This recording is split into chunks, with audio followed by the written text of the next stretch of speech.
Bagaimana puasa kita di Ramadan tahun ini? Apakah sama seperti ular atau ulat? Temukan jawabannya dengan menonton video ini sampai tuntas.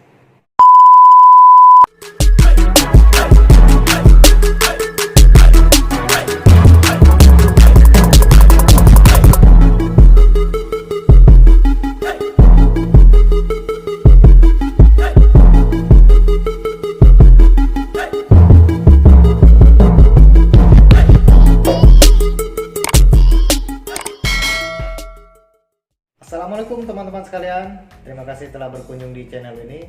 Semoga kalian senantiasa diberikan nikmat kesehatan dan rezeki yang melimpah. Amin ya rabbal alamin. Tak terasa Ramadan tahun ini akan segera berakhir. Hari Raya Idul Fitri tinggal hitungan jam. Namun sebelum hari kemerdekaan itu tiba, ada baiknya untuk kita melakukan introspeksi diri, menilai bagaimana puasa yang kita jalani selama bulan suci Ramadan kali ini. Di dalam agama Islam, ada banyak contoh yang bisa kita jadikan pelajaran untuk dapat membuat puasa kita semakin mempertebal keimanan. Salah satunya yaitu mencontoh perubahan puasa dari hewan. Sering dijadikan acuan yaitu ular dan ulat. Puasa ular sering diumpamakan sebagai puasa yang sia-sia. Karena sebelum dan sesudah berpuasa tidak ada perubahan secara signifikan pada ular. Sementara puasa ulat merupakan transformasi yang luar biasa. Dari yang sebelumnya dianggap sebagai hama, ketika setelah berpuasa menjadi seekor makhluk yang sangat indah. Pernyataan ini memang benar. Filosofi puasa ulat bisa dijadikan contoh yang paling baik untuk kita ikuti. Namun, jika kita ambil sisi positif, sebenarnya dari puasa ular dan ulat sama-sama memiliki nilai kebaikan. Kita mulai dengan puasa ular. Ular biasanya banyak menahan diri untuk tidak makan dan minum saat proses ganti kulit. Yang biasanya rutin mereka lakukan dalam waktu 1 bulan atau 2 bulan sekali. Pada periode ini, ular akan cenderung pasif dan menyembunyikan diri hingga proses ganti kulit tersebut tuntas mereka lakukan. Saat berpuasa, ular sanggup untuk tidak makan dan minum dalam waktu yang cukup lama, tidak hanya seminggu, bahkan hingga berbulan-bulan. Namun jangan salah, sebenarnya ular sanggup berpuasa bukan pada periode ganti kulit saja. Namun ada faktor lain juga yang membuat mereka sanggup untuk berpuasa. Salah satunya yaitu ketika hasrat birahi mereka tidak tersalurkan. Ketika ular dewasa dan birahi mereka tidak tersalurkan, kecenderungan ular akan mogok makan. Kalian bisa tanyakan ini kepada reptiler yang lebih berpengalaman memelihara ular. Apakah pernyataan saya ini benar atau tidak? Kemudian faktor lainnya yaitu metabolisme tubuh ular yang terbilang rendah. Dibandingkan hewan lain, ular memiliki sistem pencernaan yang kurang baik. Apa yang mereka makan baru bisa mereka cerna dalam waktu yang cukup lama. Paling cepat itu mungkin hanya seminggu atau lebih.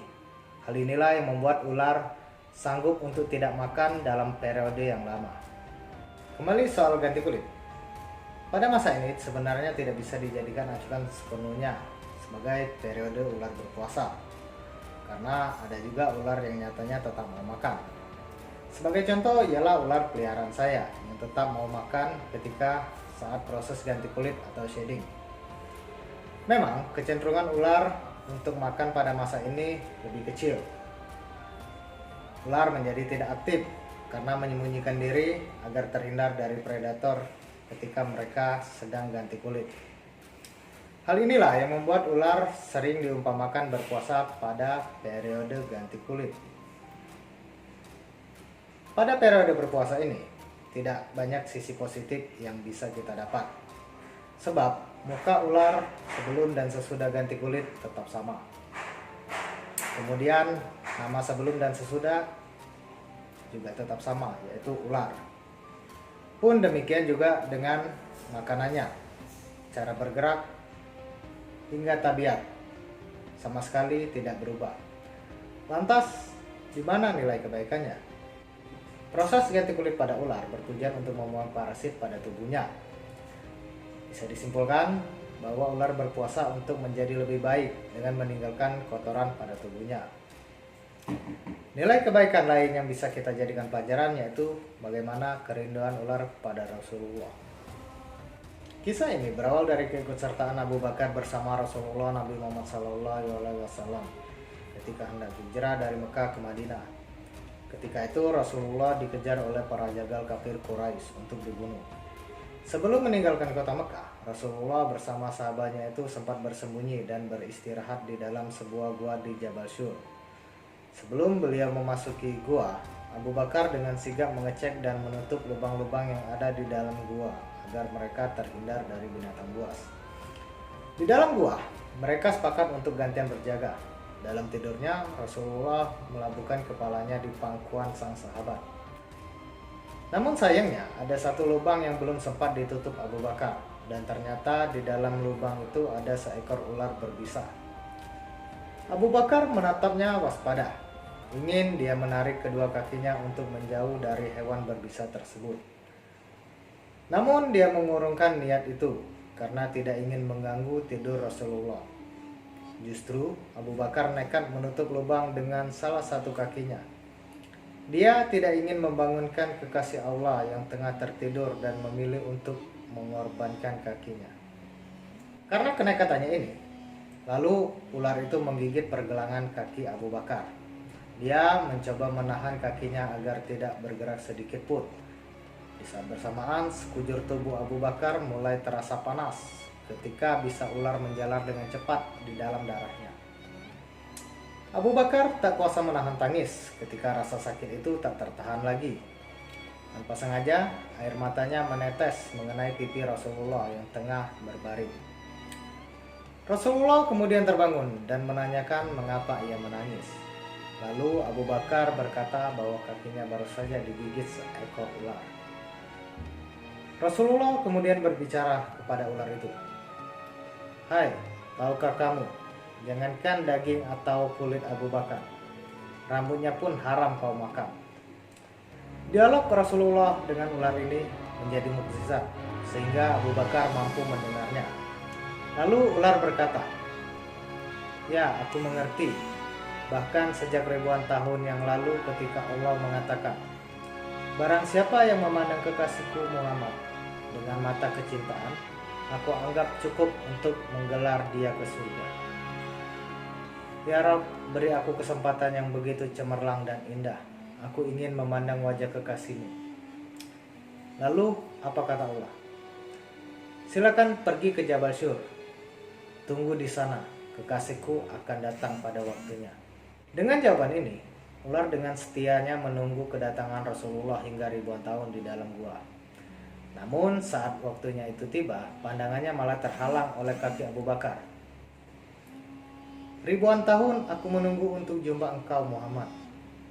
Tapi sekarang ditutup oleh kaki Abu Bakar. Maka aku gigitlah dia. Aku tidak ada urusan dengan Abu Bakar. Aku ingin ketemu engkau, wahai Muhammad." Jawab ular, "Lihatlah ini, lihatlah wajahku," kata Rasulullah. Tanpa menunggu, dengan penuh kasih sayang Rasulullah meraih pergelangan kaki Abu Bakar. Dengan mengagungkan nama Allah, Rasulullah mengusap bekas gigitan itu dengan ludahnya. Seketika itu pula rasa sakit hilang tak berbekas. Ternyata, di balik ketakutan manusia, ular ternyata merindukan Rasulullah. Kita lanjut dengan puasa ulat. Ulat sebelum menjadi kupu-kupu tidaklah lebih dari sebuah hama dan hewan yang sangat rakus. Kerjanya setiap hari hanyalah makan, merusak tanaman dengan memakan daun. Namun ketika sudah saatnya tiba untuk berevolusi menjadi kupu-kupu, saat itu pula ulat berhenti untuk makan. Ulat mulai berpuasa. Dengan persiapannya, ulat mengasingkan diri menutup badannya dengan kokon agar terhindar dari hawa nafsu. Setelah beberapa minggu di dalam kepompong tanpa makan dan minum, ulat keluar dengan berubah wujud sebagai kupu-kupu. Perubahan yang cukup drastis. Wajah ulat setelah berpuasa menjadi indah mempesona. Namanya pun berubah dari ulat menjadi kupu-kupu. Lalu makanannya pun juga berubah. Begitu juga dengan cara bergerak, dari yang tadinya merayap sampai bisa terbang. Yang paling penting ialah tabiat. Yang awalnya ulat memakan daun, ketika menjadi kupu-kupu justru membantu keberlangsungan tanaman. Kupu-kupu memakan saripati bunga, sangat membantu proses penyerbukan. Puasa dua hewan ini sebenarnya sama-sama memiliki sisi positif. Secara filosofi, puasa ulat memang jauh lebih baik daripada puasa ular karena benar-benar merevolusi diri. Namun, puasa ular juga memiliki sisi positif karena membuang penyakit dari dalam tubuh. Dan pada kesimpulannya, yaitu sebaik-baiknya manusia ialah yang bermanfaat bagi orang lain. Jika kalian suka dengan video ini, silakan di like dan share. Jangan lupa klik tombol subscribe dan juga aktifkan lonceng notifikasi. Terima kasih. Wassalamualaikum warahmatullahi wabarakatuh.